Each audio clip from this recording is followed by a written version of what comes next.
시청자 여러분 안녕하십니까? 한국경제TV 버추얼 토크 가상자산 시즌2 저는 고란입니다.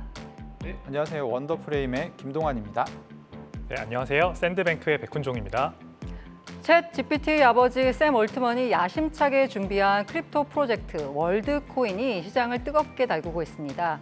한편 이더리움의 공동 창립자 비탈릭 부테린은 월드코인에 대한 우려를 나타냈는데요. 오늘은 크립토 시장에 새로운 파문을 던지고 있는 월드코인에 대해 이야기해 보도록 하겠습니다. 자, 첫 번째 주제 공개합니다. 챗 GPT의 샘 올트먼 월드코인이 뭐길래입니다. 자, 인공지능으로 일자리를 잃은 이들에게 코인으로 보편적 기본소득을 주겠다라는 게 월드코인의 목표라고 합니다. 챗 GPT 아버지 샘 올트먼 오픈 AI 최고 경영자가 크립토를 출시하면서 내세운 목표인데요. 인공지능 분야에 커다란 파장을 일으키고 있는 샘 올트먼이 크립토 시장에도 파란을 일으킬 수 있을지 한번 이야기해 보도록 하겠습니다. 자, 김동환 대표님, 네. 단도직입적으로 여쭤보겠습니다. 네. 그래서 월드코인이 뭔가요? 뭐 말씀하셨던 부분이 사실 좀 궁색하지만 다예요? 지금 공개된 내용의 대부분입니다. 이게 답니까? 샘 알트먼이라고 하는 네네. 지금 이제 챗 GPT로 굉장히 유명해진 회사가 있잖아요. 네네. 오픈 AI라는 회사의 창립자가 2019년에 이제 월드코인을 그러니까 사실 이제 챗 GPT보다 먼저 공개를 한 것이죠. 네네. 월드코인을 만들었고요. 이 취지 자체는 그러니까 AI가 좀 보편적으로 사용되게 되면 당시에도 이제 아주 그 초기적인 형태의 어떤 봇 같은 것들이 좀 도입이 되고 있었거든요. 네. 인간과 어떤 컴퓨터를 구별해야 하는 것에서 부가가치가 발생할 것이다 라는 생각을 가지고 사실 이제 월드코인이라는 걸 만들어서 처음에 시작한 것은 신원 인증을 하는 그런 프로젝트였습니다. 네네. 그래서 이제 홍채 인식을 통해서 진짜 인간을 좀 가려내고 이걸 커뮤니티화해서 이제 월드코인을 사용할 수 있게끔 하겠다. 요게 이제 아주 기본적인 골격이었고요.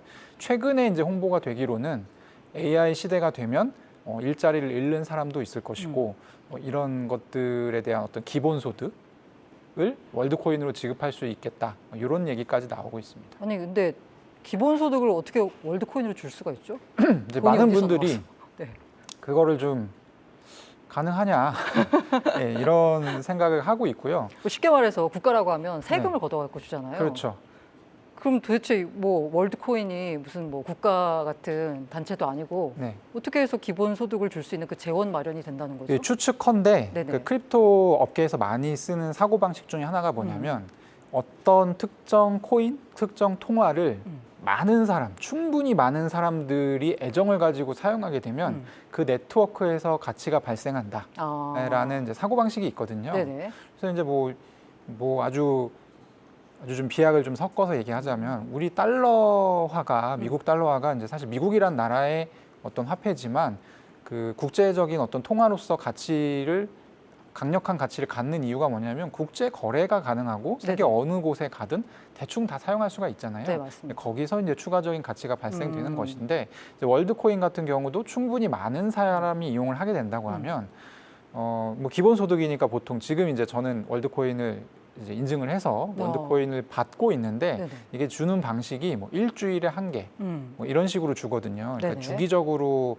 어떤 코인 몇 개씩을 주는 그런 방식이어서 그렇게 하다 보면 사람들이 받아서 사용하게 될 것이고 거기서 일종의 어떤 경제적인 커뮤니티 그런 것들이 만들어지지 않을까 이런 구상을 하고 있는 것 같습니다.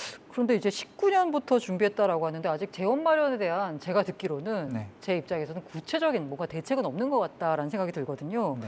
그렇다면 백훈종 이사님, 우리 그 샘 올트먼이 월드코인 이 프로젝트 19년에 시작하면서 지금까지 이렇게 만들어 놓은 건 뭐가 있나요? 일단 신원 인증을 해서 네네. 그 신원 인증의 대가로 코인을 준다는 큰 컨셉을 이루려면 네. 가장 먼저 필요한 거는 신원 인증에 들어가는 기기겠죠. 아, 기기. 네. 네. 그리고 그 기기가 전 세계적으로 모든 사람들이 다 거기에 홍채 인식을 할 수 있게끔 퍼져나가는 그런 네트워크가 또 필요할 겁니다. 네, 맞습니다. 그래서 3년 동안 준비한 게 결국에는 그 오브라고 하는 이제 그 구 모양으로 생긴 홍채 인식 기기예요. 아, 그 기기를 따로 만든 건가요? 네, 그걸 따로 만들었습니다. 어떤 다른 외부 그 기업의 업체에 네네. 도움을 받아서 만들었다고 되어 있고요. 그 기기가 지금 전 세계의 많은 국가들에 퍼져 있고 우리나라에도 2대가 지금 들어와 있습니다. 앞으로 뭐 2대가 더 생긴다 이런 얘기도 있고 한데요. 그래서 홍채 인식을 사람들이 가서 누구나 눈을 대고 할 수 있게 만들어 놓고 일단 네. 그리고 그 눈에 홍채를 인식해가지고 얻은 그 데이터가 있지 않습니까? 네네. 기기가 얻은 데이터를 저장할 수 있는 프로그램이 필요하잖아요. 이거를 그 개인이 가지고 있는 핸드폰에 앱을 깔아서 할 수 있게끔 만들어 놨습니다. 그래서 이제 김동완 대표님께서 말씀하신 그 핸드폰에 설치한 월드 앱이라는 것이 이제 지갑의 기능을 하는 것이죠. 그러면서도 동시에 오브를 통해 읽은 그 홍채 데이터를 거기에다 저장을 해서 그 데이터를 이용해서 이 사람이 사람임을 이제 인증을 하고 그 계속해서 인식을 하고 그 사람에게 계속해서 그 기본소득 월드코인 토큰이라고 하는 것을 기본소득으로 준다. 이런 하나의 큰 그 프로젝트를 3년 동안 개발을 해온 겁니다. 그리고 그게 지난주에 비로소 이제 본격적으로 토큰이 발행되면서 시작이 되었고요. 백서도 공개가 됐습니다. 그래서 그 백서의 내용들을 보면 앞으로 3개월 또는 뭐 6개월 동안 또 어떤 식으로 신원 인증을 더 강력하게 해나가겠다. 이제 여러 가지 이제 발생할 수 있는 문제들이 있어요. 네네. 신원 인증에 따른 그런 것들을 어떻게 방지하겠다 이런 이제 계획들이 들어가 있는 상태입니다. 여기 우리 3명 중에서 유일하게 그 네. 홍채 인식을 통해서 월드코인을 수령하고 계신 김동완 네. 대표님 어떻게 하면 되나요? 제가 이제 또 궁금한 거 못 참기 때문에 네네. 가서 제 홍채 정보를 팔고 왔습니다. 지금 현재 그 오브가 설치되어 있는 국내 2곳 중에 한 곳에 가서 네.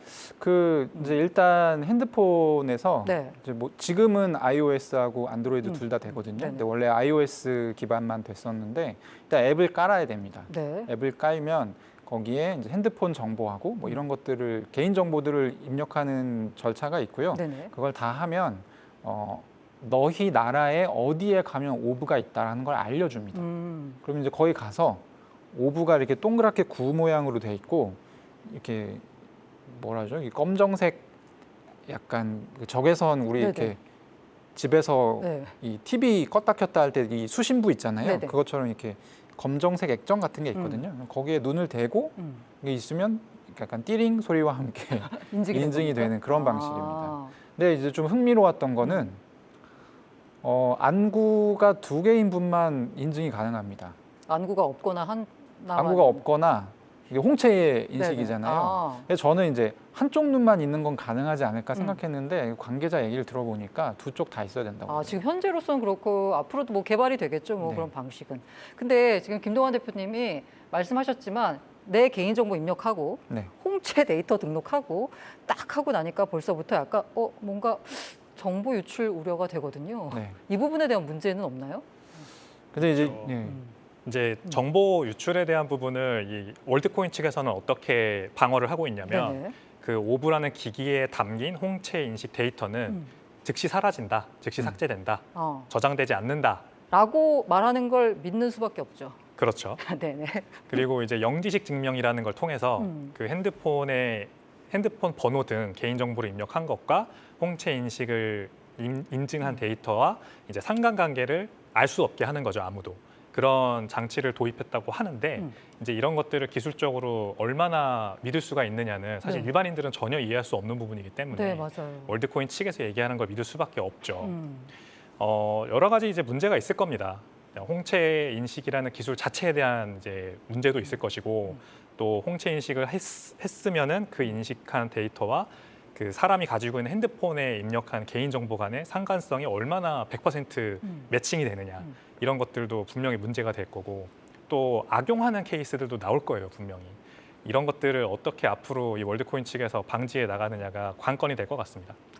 그리고 제가 또 봤던 약간 그 뉴스 중에 하나는 사진과 함께 그 약간 저개발 국가였던 것 같아요. 이 오브 자기 홍채 등록을 위해서 길게 줄을 늘어선 사람들을 이렇게 보여주면서 사진을 보여주면서 이건 어떻게 보면 선진국이 이른바 저개발 국가의 생체 데이터를 착취해가는 방법 중에 하나다라는 비판도 있었거든요. 네. 이런 비판에 대해서는 생체 데이터를 근데 저는 약간 그 비판에 대해서 네. 조금 너무 나갔다. 그러니까 정밀하지 않은 비판. 네네. 생체 데이터만 가져가서 할 수 있는 건 없거든요. 그러니까 이 월드코인 같은 경우도 2가지로 이 사람을 인증하는 거예요. 그러니까 하나는 핸드폰 정보, 네. 그리고 이제 오프라인에서 홍채 데이터를 읽어내서 그 2가지를 매치시키는 것이죠. 그래서 이제 생체 정보를 가져간다 한들 그것을 지금 이제 뭐 거래할 수 있는 장터가 사실 이게 있었으니까 그게 생긴 거고. 네네. 그전에는 없었거든요. 그래서 생체 정보만 가지고 뭐 어떻게 할 수 있다. 이거는 조금 더 나간 생각인 것 같고 오히려 제가 좀 문제의식을 가지는 것은 이게 이제 투자 대상이 됐잖아요. 코인이. 지금 현재 몇몇 거래소에 상장이 됐습니다. 네, 네. 그래서 거래가 되고 있는데 그러니까 사실 그 샘 알트먼 같은 경우는 굉장히 최근 이제 올해 들어서 올해 인물 중에 하나라고 꼽아도 될 정도로 굉장히 셀럽화 되었고 그래서 이제 월드코인에 대해서 잘 모르면서 또 이제 묻지마 투자를 하는 그런 게 좀 나올 수 있을 것 같아서 그렇죠. 그런 건 좀 걱정입니다. 왜 묻지마 투자가 걱정이냐면 아까도 말씀드렸다시피 구체적으로 뭐가 설명되는 게 없어요. 네. 그리고 사실 첫날에는 이게 거의 $5 넘게 갔었거든요. 바이낸스 거래소에 상장되고 그랬다가 다음 날에 바로 40%가 떨어졌습니다. 네. 그래서 이제 이런 부분에서 좀 투자 손해가 조금 저는 우려가 되고 그게 가격이 이렇게 변동성이 큰 이유가 이 월드코인의 가치가 구체적으로 어디서 나오느냐에 대해서 약간 일종의 그 구성원들 가운데 합의가 이루어지지 않은 부분 같은데요. 이 월드코인의 가치는 그야말로 뭐 널리 쓰면 많이들 쓰면 나오는 건가요? 어떻게 가치가 생기는 거죠? 그렇죠. 근데 뭐 제가 보기에는 지금 그런 상황이고 이게 나중에는 그러니까 우리 보통 보면 제가 이런 설명을 드릴 때 쿠팡을 예로 많이 드는데요. 네. 그 쿠팡이 어떻게 하면 돈을 벌 수 있지에 대한 설명을 할 때 단위 면적 안에 여러 가지의 어떤 이커머스 업체들이 각축을 벌이는데 이 단위의 모든 물품을 다 우리가 공급을 하게 되면 그만큼 비용을 낮출 수 있고 거기서 돈을 많이 벌 수 있다. 네. 이렇게 얘기하면 다 이해하거든요. 그러니까 이제 월드코인 같은 경우도 어쨌든 굉장히 유명세가 있는 지금 프로젝트인 거고 홍채로 이미 지금 100만 명 이상 단위의 사람들이 홍채 정보를 이제 등록을 했다는 거잖아요. 그럼 이제 점점 더 많은 사람들이 등록을 하게 되면 그 자체로 그 월드코인이라는 코인을 가지고 있는 커뮤니티가 가지고 있는 힘이 커지게 된다는 것이죠. 그래서 뭐 이걸 가지고 이커머스를 해도 되는 것이고 여러 가지 방법이 있겠죠. 네. 근데 이 커뮤니티가 커진다라는 것에는 보면 어떻게 보면은 굉장히 보편적인 뭔가 그 정서가 이제 자리 잡고 있어야 되는데 제가 왜 보편적인 정서라는 말을 들이밀었냐면 이 월드코인 프로젝트를 하는 이 프로젝트 주최자들이 그러니까 코인이 나오기 전에는 본인들의 물량을 20%인가요? 했다가 슬그머니 25%로 높였어요. 그러다 보니까 이 프로젝트가 잘 되기 위해서는 이 프로젝트를 주도하는 사람들을 믿고서 해야 되는데 이런 식으로 자기들의 물량을 높여버리는 프로젝트를 믿을 수 있냐라는 부분이 문제가 되거든요. 이 토큰 이코노미 부분에 있어서 제기되는 문제는 없나요? 그런 20%에서 25%를 올렸으면 이유가 있어야 되잖아요. 네네. 그 이유도 되게 월드코인 그 백서에 불분명하게 적혀 있습니다. 그러니까 여러 가지 프로젝트를 진행하다 보니까 필요한 부분들이 예상하지 못했던 변수들이 발생했다. 이런 식으로만 적혀 있어요. 그러니까 백서의 많은 부분이 굉장히 불분명하게 적혀 있는 게 지금 사실이고 20%가 25%가 됐다? 그래 5% 더 필요할 수도 있겠지라고 하고 넘어가면 그럼 이제 선을 어디 그어야 되느냐가 문제가 됩니다. 25%가 30%가 되고 40%가 될 수도 있는 것이죠. 그러니까 인간은 항상 누구나 위선의 문제에 빠지지 않습니까? 위선의 문제에서 자유롭기 위해서 블록체인 기술을 이용한 탈중앙화가 굉장히 각광받은 것인데 이 월드코인은 블록체인을 이용한 탈중앙화 프로젝트예요, 사실상. 그런데 그러니까 거의 중앙화된 모습으로 지금 이미 시작을 그렇게 해버렸어요. 그러니까 사실상 조심해야 된다는 생각이 들 수밖에 없는 것이고 이 월드코인이 어떤 가치, 어떻게 가격이 매겨지느냐는 앞으로 이 팀이 얼마나 자신들의 권한과 책임과 어떤 권력을 내려놓고 커뮤니티라고 불리우는 그 커뮤니티라는 존재 자체도 지금 굉장히 모호한데 네네. 누군지 그 월드코인 토큰 홀더들에게 더 많은 그 권한과 책임과 권력을 나눠주는 식으로 가느냐 이거에 결국 달려 있다 이렇게 볼 수 있을 것 같습니다. 와, 굉장히 철학적인 프로젝트네요.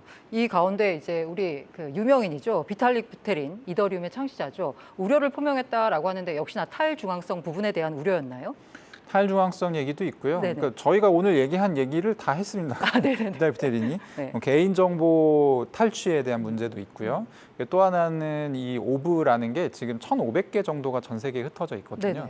네네. 근데 뭐 월드코인을 받으려면 거기 가서 이 눈을 해야죠. 인증을 해야 되는 네네. 거니까. 근데 보통 보면은 1,500개가 지금 몇몇 국가에 이렇게 뿌려져 있고 그러니까 접근성에 문제가 있어요. 뭐 초기니까. 예, 초기니까 뭐 그렇다고 치는데 어쨌든 그 이 오프라인 인증을 해야 된다는 것이 상당히 좀 불편한 문제가 될 수 있고 그리고 또 하나는 중앙 집중화적인 문제가 되지. 제가 볼 때 가장 좀 우려되는 거는 뭐냐면 월드코인 내부에서 가짜 계정을 막 만들어 가지고 이거를 이제 부당하게 이제 수취하기 시작했을 때 뭐 어떻게 알 수 있는 방법도 없고. 그거는 그야말로 이 코인 프로젝트의 주체자들을 믿어야 되는 거잖아요. 그렇죠. 그게 하기 싫어서 사실 블록체인 코인이라는 게 나온 거예요. 블록체인이 나온 건데 그런 부분에 있어서 이게 사실 이제 풀릴 수 없는 딜레마를 좀 가지고 있는 그런 측면이 있죠. 네, 이 어쨌든 간에 뭔가 우리 그 기본소득을 AI로 일자리를 잃게 되는 인간의 기본소득을 코인으로 보장해주겠다라는 거창한 목표를 세운 월드코인 프로젝트가 있습니다. 어떤 식으로 목표를 이뤄낼지 모르겠지만 우리가 모두 월드코인이 가져올 변화를 주목하면서 성공하길 바라보지만 혹시라도 문제가 있을 경우엔 따끔하게 그 문제점도 짚어보도록 하겠습니다. 이어 두 번째 주제로 넘어가 보도록 하겠습니다.